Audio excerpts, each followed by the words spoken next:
remember when the NYPD unveiled a robot that looked like it was straight out of a Pixar movie in the hopes it would help keep law and order. Did you know they had a robot already, like RoboCop, like the ones we used to see back in Sci-Fi Channel movies and stuff? It was called K5, is the one that's in New York. It cost $12,500, and they only had it only lasted 6 months, and now they shelved it. Seeing it is like a walking garbage can, basically like one of those RoboVacs, and the ringer put on top, what it looks like. See? Isn't that a trip? I got this thing because they wanted to stop violent crimes in the subway. They had drones. Check this out. Drones recently signed a deal to send several drones to the New York City Police Department. We want to utilize this technology to complement our crisis management team, complement our police personnel. A drone could get to a location and they had the police van with a drone flying out, giving them like a bird's eye view. Use of drones are great for crisis teams, fire, ambulance, police. If there's an emergency, these things can give them information they wouldn't be able to get otherwise. And they don't get stuck in traffic like a police car. It's fine, but if things... Wow, that's good too, because they can see ahead, they can look over, see if people got weapons, seeing if people are planning something ahead of time, dropping bags down or anything. That's a good idea. And like you said, you don't have to rush and push through, the crowd to get to somebody if you need to get there real quick. Good idea. We're going to take a turn. Drone looking down from above could watch the entire thing and send that information to HQ. But modern times, modern threats require a modern response. Yeah, so really you're not getting past being watched anyway.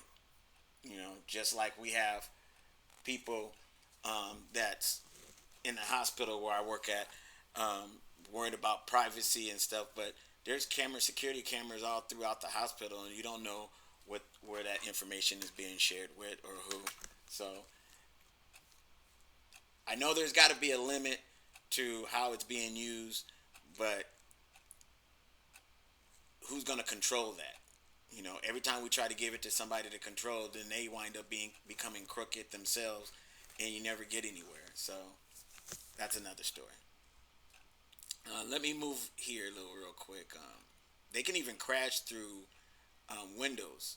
Half of it initially collapsed, and we were able to search that underground section, basically with a structural engineer in a virtual reality headset. Building, they was wind up able to go into this building and see, if there was any survivors, so that way people didn't have to get harmed. Lives were saved. That was a good idea. I mean, very good technology being used out there, I would say, sir. All right, and last and not least, we're going to talk about the RoboDog. New York also has a RoboDog, which has thermal imaging. It can also fall down. It can roll over, get back up, fit in the tight spaces, open doors, all this. What do you think about it? I think that's pretty cool. It's one step above that. The one we seen earlier was like basically a moving can. How in the heck was it supposed to stop anybody? And they said basically it just had cameras, and it had the ability that if somebody was getting their ass whooped, if they was getting their butt whooped, they would hit the panic button on the garbage can thing, and it would open a two-way radio so you could scream and I guess have the person that's kicking your butt on camera, but no guns or nothing like that. Even though the dog doesn't have any guns or anything like that too, but I don't know.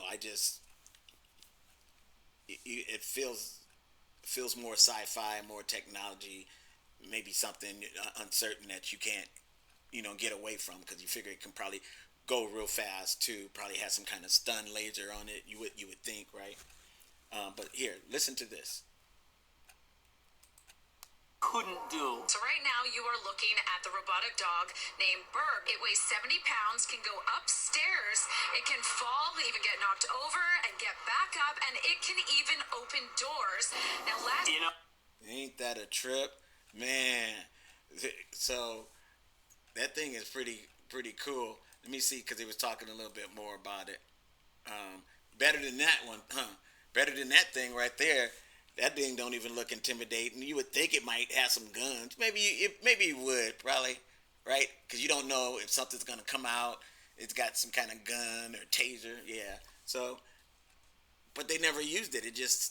They sat around. No way to know if people were trapped inside. So that parking garage collapse, what most people don't know is that when a building collapses, all of the surrounding buildings shake, their structures may be weakened. So entering an environment where there is a collapsed building, that's automatically dangerous. And the fact that they could send in one of these robotic beasts to check the place out, that definitely saved the lives of firefighters. It kept them out of that mess. It was also able to inspect the structural integrity of the building and use a thermal camera to detect heat, and was even able to find the garage's general manager. It's got cameras, it's got audio, it can listen to hear what's going on. Plus it had a thermal camera, which meant that in a dark area with no electricity, it could still find if people were inside and trapped and needing help. And if you have a structure that's dangerous, falling apart, the robots can chart a path to get to where survivors are. But I guess at the exact same time, it would seem pretty weird to see one of those things rolling down the sidewalk here, or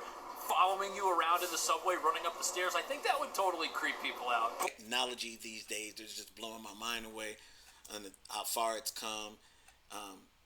That's another reason why I need to look up these companies that are behind this, because that's a good way to get in the stock and to follow behind and see to be lucrative off that, because if they get these contracts with the city, they're in there for a long time, and so you can just piggyback off of them and ride to their success, because once they get in there, they're going to try to, weave and put a stronghold on the organization so that they can't leave, because that's what businesses do. You try to become where that the other business is dependent on you, and so that you can become profitable.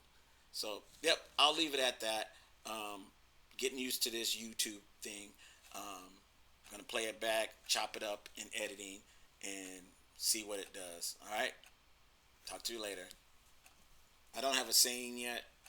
I got to come up with the saying and all that stuff. But hey, I'm just starting out. This is just something to do. I'm out.